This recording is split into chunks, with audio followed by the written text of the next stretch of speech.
Hey y'all, what's up?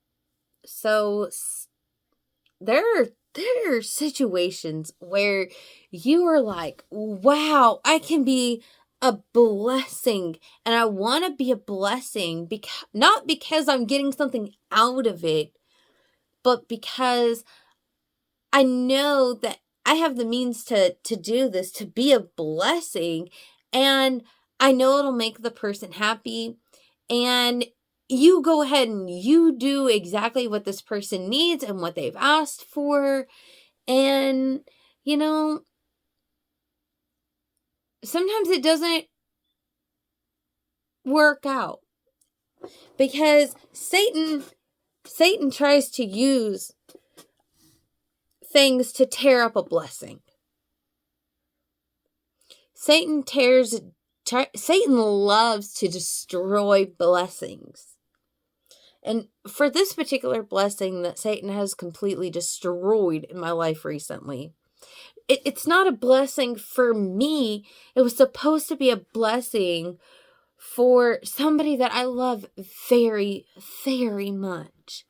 And she's not getting any younger. She's 89. Well, she's going to be 89 this year.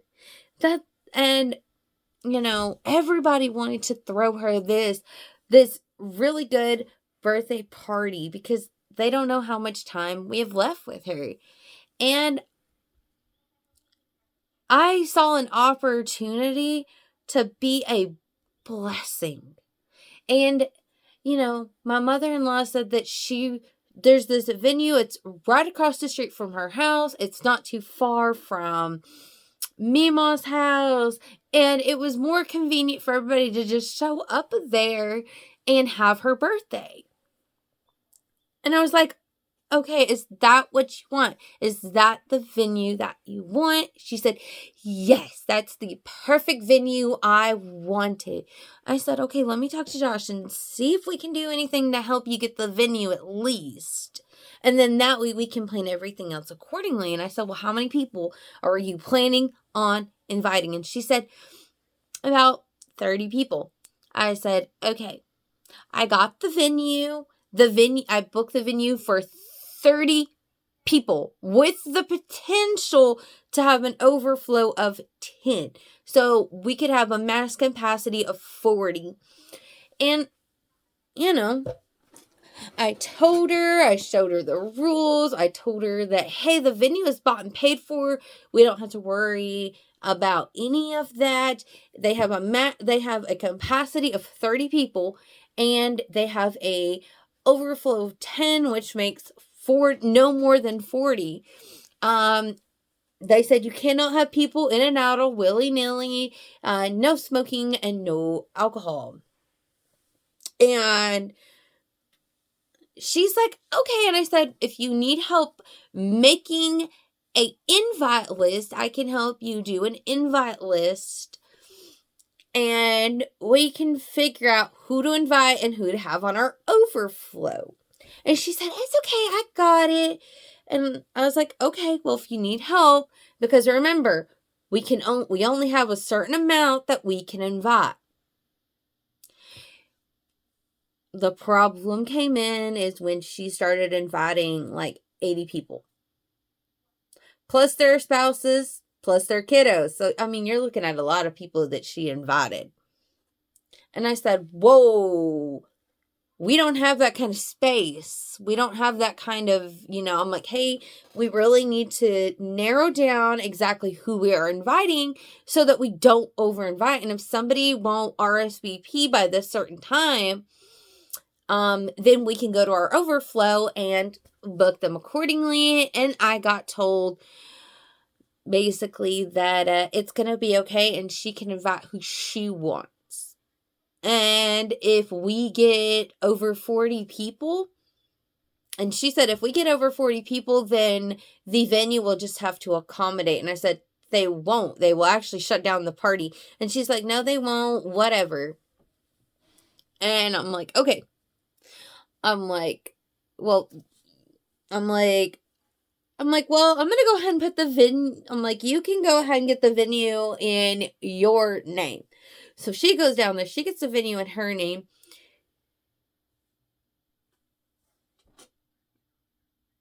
She didn't like the rules. And she started screaming, hooting, and hollering, and basically demanding that I cancel the venue and get a full refund and use that money to pay for a new venue that would accommodate her overbooking habits. And I said, I'm not doing that because I will lose money. I got the venue you asked for. I even double checked before I booked the venue. I said, I'm not canceling it. Long story short, I get a phone call from the venue. I'm now blacklisted from the venue. I've never been blacklisted before from the venue. The venue, the owner said, hey, I'm going to refund you the full amount of the venue, including your deposit. You won't lose any money. It'll take 4 to 10 business days to get in your account. And the guy also said, somebody came up here on your behalf and was trying to get the party canceled, asked for the refund in cash, and there was some other things that were going on. He didn't want to get into the detail, but he said the staff felt uncomfortable, and I do not want that kind of drama in my facility. So we're blacklisting you, and as soon as we figure out the name of the other person that came in here on your behalf, we are also blacklisting them from booking with us ever again. And I was like, okay, thank you. And I was like, I am so sorry for what they did. That really doesn't reflect me personally.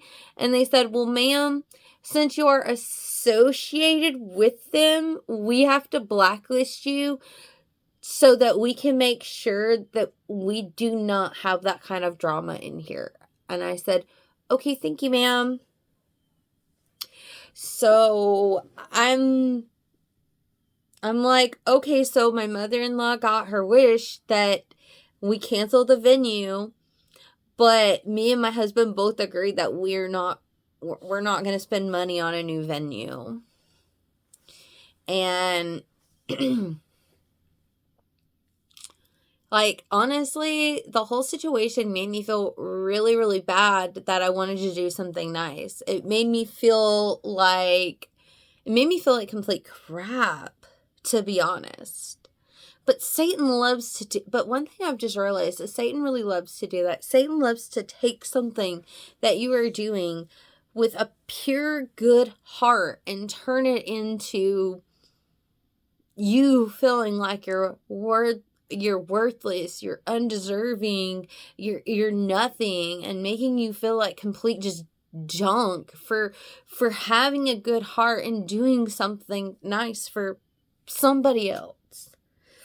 And when you have somebody in your life that wants you to do for them and be a blessing for them, but yet they're going to turn around and destroy it, it makes you want to not be a blessing to people.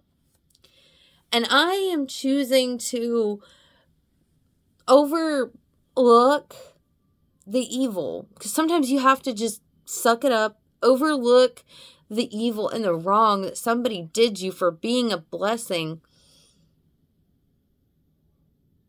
and just keep going out there and being a blessing as the Holy Spirit leads you to be a blessing. It is really sad that people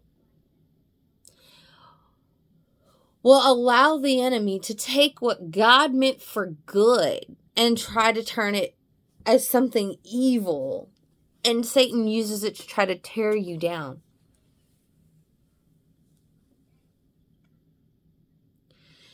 And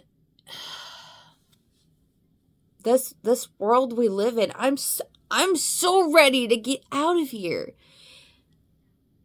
It just, honestly, going through this whole situation makes me want to be with Jesus more, because I know there will be no more sorrow, no more pain, no more death, no more suffering, no more people making you feel like complete crap over doing something that they asked you to do, and you did it because you wanted to be a blessing. You know, some people can destroy their blessings and not even realize it, because they allowed the enemy to consume them and control them. And that's really, really sad.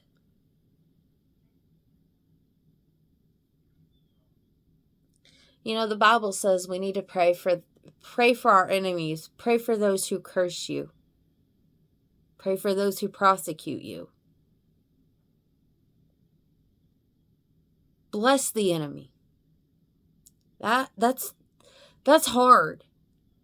That's really hard when somebody hurt you and you've got to sit there and pray for them to be blessed. Pray for them. Not to curse them, but to bless them. Not to curse them, but to lead them to the Lord. Not to hurt them, but to have Jesus move in their life and be a blessing in their life. See, our human nature is to get mad. Yeah, okay, we have the right to get mad and get angry. But to pray for somebody who just hurt you and took your blessing and chewed it up and spat it in your face. Whew. That's a toughie. It is. It's really tough to not want to pray for them, to not want to be a blessing. It is human nature to want to curse them, wish bad, wish harm, but that's what Satan wants you to do. That's your sinful fleshly body. And we have to think and rise above it. So do I pray for my mother-in-law? Yes. I do it because the Lord commands me. And because maybe she will get saved. Maybe she will turn from her wicked ways. And maybe she won't do this to somebody else who is being a blessing to her. Maybe she'll learn a lesson from this. And I know other people out there probably going through the exact same situation that I am, or maybe their situation's slightly different, but the outcome is still kind of the same. They wanted to bless somebody because this person needed a blessing, and they took the blessing, and the person, it's like just tearing up their blessing, and then the person who gave out the blessing is left feeling terrible.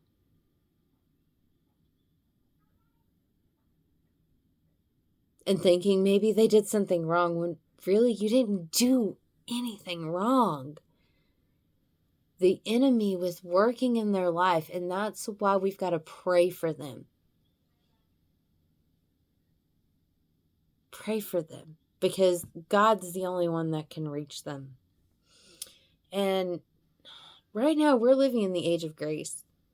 Soon the age of grace is going to be over. We don't have to pray for a curse. Oh, that's the last thing you want to pray for. But the curse, our curse, is about to be broken. And the world is about to be judged. But we need to pray for our enemies, that they'll come to Jesus and turn from their wicked ways, and that they'll strive to be a better person, and they won't hurt people. And when people bless them, they will learn to accept it with grace, love, and dignity. That's why we need to pray for these curse us. Pray for these who persecute us. Pray for these who plot against us. Pray for these who take our blessings and tear them up and spat them in our face. We need to be prayer warriors. This world is getting so dark, so cruel, and so evil. And I'm ready to go home. I'm ready to be with Jesus. I'm ready for my new glorified body. I'm ready to no longer live in this fallen, sinful, yucky, disgusting world. I'm ready to be in the presence of Jesus forevermore. I am so glad that he died on the cross and he shed his blood that pays for my sin, your sin, past, present, and future, and the whole world's sin. We just have to accept him. Stay strong. Jesus is coming soon. Look up, for our redemption draweth nigh. All right, guys, I'm going to get off here. Hope you guys have a great day. Don't forget to leave your prayer requests in the bottom. Or remember, pray for your enemies. Pray for your loved ones. Pray for those who hurt you. Pray for those who persecute you. Pray for Israel. Pray for the enemies of Israel. Time is short. All right, I'm going to get off here. Hope you guys have a great day. Bye, y'all.